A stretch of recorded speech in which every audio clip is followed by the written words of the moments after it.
Gəlin bir sinsin uzlaşmasına baxaq. İmtahanda qarşımıza çıxa bilər. Deməli, since özündən sonra past simple, keçmiş sadə zaman, əks tərəfdə isə present perfect zamanını istəyir. Present perfect deyəndə nə yadımıza düşməlidir? Bizim have və yaxud da has, üstəgələk verb 3-cü forma. Əgər qaydalıdırsa, sonunda id olmalıdır. Past simple deyəndə qaydalıdırsa, sonunda id, qaydasızdırsa, feil 2-ci forma. Qaydasız feillər cədvəlində. Deməli, present perfect burada uzlaşmanı pozur. Niyə? Çünki biz normalda demişik ki, zamanlar necə uzlaşır? İndiki ilə indiki, keçmişlə keçmiş, gələcəklə indiki. Amma baxın, fikir verirsinizmi? Burada past zamanlar qrupudur. Burada present zamanlar qrupudur. Uzlaşma pozulubdur. Amma olsun. Buna baxmayaraq bunlar bir-birindən uzlaşır, pozulsa belə. Deməli, baxaq. We have lived in Tovuz since we were children. Biz uşaq olandan bəri Tovuzda yaşamışıq. İndi baxın. Burada siz özündən sonra istəyir hansı zaman? Past simple were keçmiş zamanı göstərdi. To be'nin keçmiş zaman forması. Əks tərəfdə isə have lived. Have üstəgələk feil 3-cü formada veribdir. Və biz since əgər cümlənin başına keçirsək, sizə rahat olsun deyə burada da yazdım. Siz cümlənin əvvəlində bax buradadır. Götürdüm, əvvəlinə gətirdim. Bu zaman siz özündən sonra olan buradakı hissəni yenə burada istəyir. Yəni, since we were children, biz uşaq olandan bəri Tovuzda yaşamışıq. Yenə əks tərəfdə bizdən istəyir, deməli, present perfect. Və deməli, burada nəyə fikir verirsiniz? Baş və budaq cümləmizə yadda saxlayın. Bunlar əslində bu since bağlayıcıdır. Niyə bağlayıcı deyirik buna? Çünki iki dənə cümləni bir-birinə bağlayıbdır. Ayrılıqda bu hər iki cümlənin özünün mübtəda xəbəri var. Məsələn, we mübtəda, were burada xəbər. We mübtəda, have lived xəbərimizdir. Eləmi? Ayrı-ayrılıqda mübtəda xəbər var. Bu olur mürəkkəb cümlə. Bu iki dənə cümləni də bir-birinə bağlayır olur. Deməli, iki cümləni bir-birinə bağlayan bağlayıcı. Və bunu deyim ki, həmin bu bağlayıcılardan sonra gələn hissəyə həmişə biz deyirik baş cümlə. Əks tərəf olur bizim budaq cümləmiz. Deməli, since-lə bağlı bir uzlaşma öyrəndik ki, since özündən sonra past simple, əks tərəfdə present perfect istəyir. Bunu qarışdıra bilməzsiniz. Yəni, since-dən sonra götürək present perfect qoyaq, əks tərəfdə past simple, belə bir şey yoxdur. Yəni, adi bir şeydir. Özündən sonra past simple, əks tərəfdə present perfect. İndi baxırıq nəyə? Biz demişik ki, baxın, when-dən sonra, həmişə qayda kitabları yazır ki, when-dən sonra have, has gəlməz. Bunu have, has gəlməzi nə mənada yazır? Yəni, when-dən sonra have, has, üstəgələk verb 3 və yaxud da idi. Bu hansı zamandır? Present perfect-dir. Yəni, when-dən sonra present perfect zamanı gələ bilməz. Çünki present perfect-də dəqiq vaxtı olmur. Amma when dəqiqlik sevir. What time da onu kimidir. When və what time-ın belə deyək, xasiyyəti tündür. Özündən sonra present perfect-i sevmirlər. Yəni, when-dən sonra, məsəl üçün, deyirəm ki, baxın, burada yoxdur, yox. Deyirəm ki, tutaq ki, when have you been so rude? Nə vaxtdan belə kobud olubsan? Əgər burada since olmasaydı, burada when-dən sonra have been olardı bitmiş zaman. Bu cümlə səhv olardı. Çünki when-dən sonra indiki bitmiş zaman gələ bilməz. Nümunə yazmadığım üçün onun üzərində dedim. İndi baxırıq. Mən burada nə yazmışam? Since, when və how long. Bunu əzbərləyin. Since, when və how long özündən sonra present perfect istəyir. Məsəl üçün deyirəm ki, since when have you been so rude? Sən nə vaxtdan bəri belə kobud olubsan? Baxın, since when. Burada təkcə when-i görmürsünüz. Bunun qabağını elə bilin ki, since-i qoyubdur ki, bundan sonra biz bitmiş zaman işlədə bilək. Since when özündən sonra indiki bitmiş zaman istəyir. Amma since olmayıb, təkcə when olsaydı bitmiş zaman qoya bilməzdik. Sonra baxırıq, how long. How long have you been so long? Sən nə qədər vaxtdır ki, belə kobudsan, kobud olubsan, nə qədər vaxtdandır ki, nə qədər müddətdir ki. İndi baxın, how long-dan sonra yenə indiki bitmiş zaman gələ bilər. Amma when-lə what time-dan sonra indiki bitmiş zaman gələ bilmir. Aşağıda yenə eyni cümləni yazmışam. Deməli, burada nə var?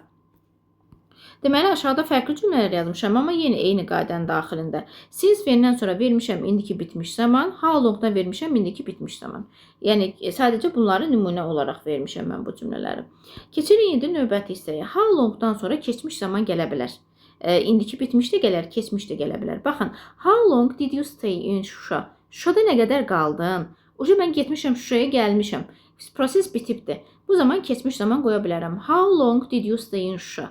Nə qədər qaldın Şuşada? Və yaxud da belədik, bitmişlə də verə bilərəm. Onda olar ki, how long have you stayed İndiki bitmişə çevirdim. In Şuşa. Şuşada nə qədər müddət qalıbsan? Have stayed. How long have you stayed in Şuşa? Şuşada nə qədər qalıbsan? Və yaxud da how long did you stay in Şuşa? Şuşada nə qədər qaldın? Burada proses bitibdir. Deməli, bunların ikisi də doğrudur. İndi növbəti uzlaşmamıza baxırıq biz. Deməli, when, before, by the time. Bu üç dənə zaman bağlayıcını yadda saxlayırıq ki, onlar özlərindən sonra past simple istəyəndə əks tərəfdə past perfect istəyirlər. Baxın, bayaq sinsdə uzlaşma pozulmuşdu. Amma burada pozulmayıbdı. Burada past zaman qrupudur, burada da past zaman qrupudur. Amma sinsdə pozulurdu. İndiki bitmişdən keçmiş sadə uzlaşmışdı. İndi baxalım. Yəni bu uzlaşma həm when-də var, həm before-da var, həm by the time-da vardı. Bunu sadəcə əzbərləyin. Baxın, iki dənə bu ilə olandı. Before, by the time. Baxın when. They had gone when I came in. Deyir ki, mən içəri daxil ol anda onlar getmişdilər. Baxın, when-dən sonra past simple, came keçmiş zamandadır. Əks tərəfdə past perfect-dir. Had üstəgələ verb 3 var. Bu cümlənin əksinə çeviririk. When-i gətiririk başa. Yenə I came in past simple özündən sonra gəlibdir. When I came in, they had gone. Mən içəri daxil olanda onlar getmişdilər. Yenə eyni mənanı verir. Mən bunu qayıdıb yenə niyə yazmışam? Siz qatmayasınız. When-i əgər götürürüksə, başa gətiririksə, özündən sonrakını da gətiririk. Bu baş cümləni də onunla bərabər gətirirsiniz. Baxırıq indi before-un uzlaşmasına. Eyni cümlə, eyni qayda daxilində. They had gone before I came in. Mən deyir, içəri daxil olmamışdan əvvəl onlar getmişdilər. Yenə before-dan sonra keçmiş zaman, əks tərəfdə keçmiş bitmiş. İndi before-u başa gətirirəm. Before I came in, they had gone. Mən içəri daxil olmamışdan əvvəl onlar getmişdilər. İndi baxırıq by the time-da eyni uzlaşmaya.